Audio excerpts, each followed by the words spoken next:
नमस्कार, रिपब्लिक भारत के digital platform पर मैं हूं आपके साथ अनामिका पांडे। आज हम बात करने वाले हैं कोविड के नए वेरिएंट की। नया वेरिएंट आप सोच रहे होंगे, मैं बात करने वाली हूं ओमाइक्रॉन की। जी नहीं, ओमाइक्रॉन के केसेस तो देश में बढ़ते ही जा रहे हैं और कोरोना के केसेस भी इस बीच लगातार सामने आ रहे हैं। यानी कि अब ओमाइक्रॉन के बाद एक नया वेरिएंट सामने आया है जिसका नाम है फ्लोरोना। फ्लोरोना दरअसल इन्फ्लुएंजा और कोरोना का डबल अटैक है और इसीलिए इसे फ्लोरोना नाम दिया गया है। फ्लू और कोरोना जब एक साथ हो जाता है तो इसे फ्लोरोना कहा जाता है। अब फ्लोरोना का केस कहां और कैसे सामने आया यह आपको बता देती हूं। दरअसल फ्लोरोना का सबसे पहला केस इजराइल में सामने आया है।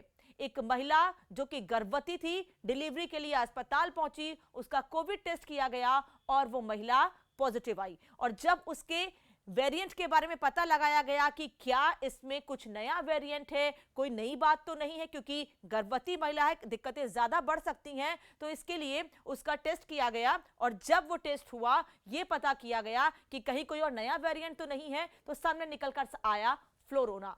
फ्लोरोना फ्लू और कोरोना से मिलकर बना है, इसलिए इसे फ्लोरोना नाम दिया गया है।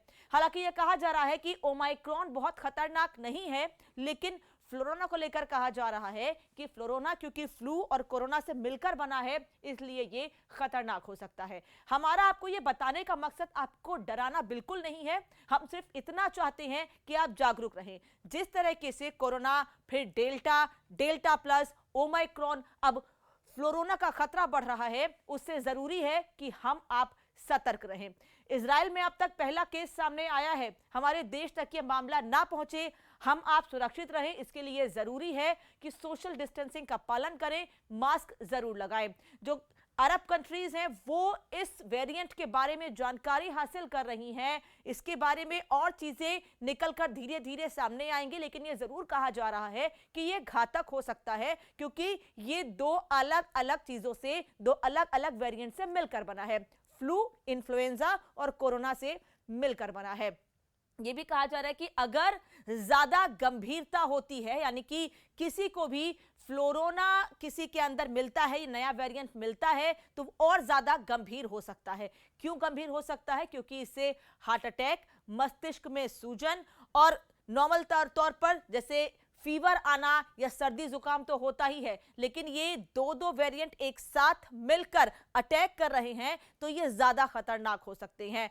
लेकिन घबराने की जरूरत नहीं है, क्योंकि अगर आप प्रिकॉशन बरत रहे हैं, आप तमाम नियमों का पालन कर रहे हैं, सरकारी गाइडलाइंस का पालन कर रहे हैं, तो आप खतरे में नहीं हैं। जरूरी यही है कि कम से कम घर से बाहर निकले, जरूरत ना हो तो घर से बाहर ना निकले, घर में भी तमाम प्रिकॉशंस ले। अगर किसी को जरूरत पड़ रही है घर से बाहर जाने की, बहुत जरूरी है, दफ्तर जाना है या किसी जरूरी काम से घर के बाहर जाना है, तो तमाम एहतियात बरतें, क्योंकि ओमाइक्रॉन के बाद फ्लोरोना का खतरा बढ़ सकता है। हाँ, ये बात जरूर कही जा रही है कि ओमाइक्रॉन बहुत खतरनाक नहीं है और ये सबसे अच्छी बात है। ये हमारे लिए भी राहत की बात है और आपके लिए भी। नॉर्मल सर्दी जुकाम के सिम्टम्स लोगों में आ रहे हैं और लोग ठीक हो जा रहे हैं, ऑक्सीजन बेड की जरूरत नहीं पड़ रही है। लेकिन फ्लोरोना अगर हमारे देश में फैलता है तो खतरा बढ़ सकता है और इस खतरे के बीच हमारे आपके लिए दिक्कतें और ज्यादा बढ़ सकती हैं। तो फ्लोरोना के बारे में मैंने आपको बताया कि फ्लोरोना है क्या और कैसे बना है, कितना खतरनाक है, पहला केस कहां पर और कैसे सामने आया। लेकिन इन सब के बीच एक बार फिर आपसे यही कहूंगी कि एहतियात जरूर बरतिए। एहतियात बरतेंगे तो ओमाइक्रॉन, डेल्टा, डेल्टा प्लस या फ्लोरोना, कोई भी वेरिएंट हमारा आपका कुछ नहीं बिगाड़ सकता है। रिपब्लिक भारत के डिजिटल प्लेटफॉर्म पर इतना ही, लेकिन खबरें और तमाम बड़ी और अहम खबरों के लिए आप जुड़े रहिए रिपब्लिक भारत के साथ।